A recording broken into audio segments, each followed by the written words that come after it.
رات کے 2 بجے میری آنکھ کھلی تو میرا ابو میری امی پہ لگا ہوا تھا اور بیڈ زور زور سے ہل رہا تھا۔ ایسا لگ رہا تھا جیسے بیڈ ابھی ٹوٹ جائے گا۔ میرے امی اور ابو کو یہ بھی ہوش نہیں رہا تھا کہ نیچے میں بھی سو رہا ہوں۔ وہ دونوں اتنے مگن ہو گئے، اپنا کام کر رہے تھے، اور 15 منٹ وہ اسی طرح لگے رہے۔ اب یہ روز کی روٹین بن گئی تھی۔ میں ڈیلی رات کو 2 بجے اٹھتا اور اپنے امی اور ابو کو دیکھتا رہتا تھا۔ ایک رات ابو لاہور گئے ہوئے تھے، امی گھر پہ اکیلی تھی۔ رات کے 2 بجے تو میں اپنی امی کے ساتھ، میرا نام شمشیر ہے، میری عمر 20 سال ہے، ہم لاہور میں رہتے تھے۔ میرے ابو کی درزی کی دکان تھی کراچی میں۔ میری امی کا نام سلمہ ہے اور ابو کا نام ارشاد ہے۔ میری امی کی شادی چھوٹی عمر میں ہی ہو گئی تھی۔ میری امی کی عمر 40 سال ہوگی، لیکن 40 سال کی عمر میں جو حسن میری امی پہ آیا تھا وہ 16 سال کی عمر میں بھی نہیں آیا تھا۔ سب لوگ یہی کہتے تھے، سلمہ تم تو دن بدن جوان ہوتی جا رہی ہو، کیا کھا رہی ہو؟ اور میری امی ہنس کے بات ٹال دیتی تھی۔ میری امی کے غبارے اور بیک بہت بڑے تھے، جس کی وجہ سے جو بھی مرد اسے دیکھتا تھا تو بس دیکھتا ہی رہ جاتا تھا۔ ابو ہمیں یہاں لاہور میں چھوڑ کر کراچی چلے گئے تھے، اور وہ کافی سالوں سے صرف ہم لوگوں کو پیسے ہی بھجوایا کرتے تھے۔ 2 سالوں بعد 1 مہینے کے لیے گھر آتے تھے، لیکن ابو کی دکان اب اچھی چلنے لگی تھی تو انہوں نے ہمیں بھی کراچی بلوا لیا تھا۔ ابو نے دکان کے اوپر گھر کرائے پر لے لیا تھا۔ نیچے میرے ابو کی دکان تھی اور ساتھ میں ہی مالک مکان کی بھی فیملی رہتی تھی۔ اس کی فیملی میں مالک مکان کی ایک بیٹی تھی جس کا نام سمیرہ تھا۔ اس کی عمر بھی 17 سال کی تھی۔ کیونکہ میں لاہور میں رہتا تھا، کراچی میں پہلی دفعہ آیا تھا، مجھے کراچی کے بارے میں اتنا زیادہ پتہ نہیں تھا، تو اس لیے میں اس لڑکی سے پوچھ لیا کرتا تھا۔ وہ بھی ہمارے گھر چکر لگاتی رہتی تھی۔ ہمارا گھر 2 کمروں پر مشتمل تھا اور چھوٹا سا کچن بنا ہوا تھا۔ رات میں کچن میں لائٹ جل رہی ہوتی تھی اور جس وجہ سے پورے کمرے میں ہلکی ہلکی روشنی ہوتی تھی۔ مالک مکان کی بیٹی سمیرہ مجھے دیکھ دیکھ کر مسکراتی رہتی تھی۔ میں نے بھی اپنے دل میں سوچ لیا تھا کہ میں اس کا کام ضرور اتاروں گا۔ شروع کے دن تو میں گھر پہ ہی رہتا تھا، لیکن بعد میں میرے ابو نے کہا تھا کہ میں دکان پہ آ کے بیٹھا کروں اور کام سیکھوں۔ پھر ابو نے مجھے دکان کے کاموں میں لگا دیا، لیکن مجھے دکان پہ بیٹھنا اچھا نہیں لگتا تھا۔ صبح 8 بجے سمیرہ کالج جا رہی ہوتی تھی اور دوپہر 2 بجے واپس بھی آ رہی ہوتی تھی۔ مجھے اس کی ٹائمنگ پتہ چل گئی تھی، اور اب تو صبح بھی میں ہی دکان کھولا کرتا تھا۔ صبح جاتے ہوئے بھی سمیرہ مجھے دیکھ کر مسکراتی تھی، اور دوپہر میں آتے وقت بھی۔ میری امی گھر پہ سارا دن اکیلی رہتی تھی۔ میرے ابو نے میری امی کو ٹی وی لگوا دیا تھا اور کیبل بھی لگوا دی تھی، تو میری امی سارا دن ڈرامے دیکھتی رہتی تھی۔ میرے ابو اب اچھے پیسے کماتے تھے۔ امی کی فرمائش پوری کرتا رہتا تھا، کبھی بریانی لے کر گھر دے آتا، کبھی فروٹ، کبھی کچھ تو کبھی کچھ۔ اسی طرح اب ہمیں کراچی آئے ہوئے 1 مہینہ بھی گزر گیا تھا۔ شروع میں مجھے کراچی اچھا نہیں لگتا تھا، لیکن اب آہستہ آہستہ مجھے کراچی میں مزہ آ رہا تھا۔ ہم ایک ہی فیملی میں سوتے تھے، ہم زیادہ لوگ نہیں تھے، 3 تو بندے تھے۔ امی ابو بیڈ پہ سوتے تھے، میں ان کے ساتھ نیچے سو جایا کرتا تھا۔ رات تقریباً 2 بجے میری آنکھ کھلی۔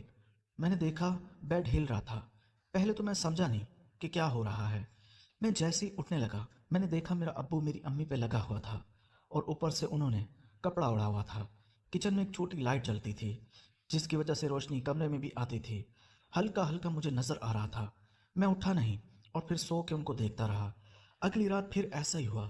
رات کے 2 بجے پھر ابو امی پہ شروع ہو گیا۔ آج انہوں نے آدھا گھنٹہ میچ کھیلا تھا۔ اب میں روز رات کو 2 بجے اٹھتا، امی اور ابو کو دیکھتا رہتا، جس کی وجہ سے اب میرا نظریہ امی کے بارے میں تبدیل ہونے لگا تھا۔ اب جب بھی مجھے موقع ملتا میں گھر آ کر اپنی امی کو دیکھتا رہتا اور سوچتا کہ میرے ابو کتنے خوش نصیب ہیں جو رات کو امی کے ساتھ سکون لیتے رہتے ہیں۔ میں بار بار اپنے دماغ کو روکتا کہ اپنی ماں کے بارے میں نہ سوچوں، لیکن بار بار وہی رات والے منظر میری آنکھوں کے سامنے آ جاتے۔ اب سمیرہ بھی مجھے اچھی نہیں لگتی تھی، وہ خود مجھ سے بات کرنا چاہتی تھی، میں اب اس سے جان چھڑوا رہا تھا۔ اب صبح 10 بجے اٹھتا تھا تاکہ مجھے دکان پہ نہ جانا پڑے، تو ابو چلے جاتے تھے۔ شروع میں تو مجھے ابو نے بہت ڈانٹا کہ جلدی اٹھا کرو، لیکن اب ابو بھی خاموش ہو گئے تھے۔ میں اپنا زیادہ سے زیادہ وقت اپنی امی کے ساتھ گزارنا چاہتا تھا۔ میں ان کو روز وہ والا کام کرتے ہوئے دیکھتا تھا، لیکن میں نے کبھی بھی اپنی امی پہ ظاہر نہیں ہونے دیا تھا کہ میں آپ لوگوں کو دیکھتا رہتا ہوں۔ اسی طرح دن گزر رہے تھے۔ ایک دن شام کو ابو کو لاہور سے فون آیا۔ ابو کی بہن یعنی کہ میری پھوپھو کا شوہر انتقال کر گیا تھا۔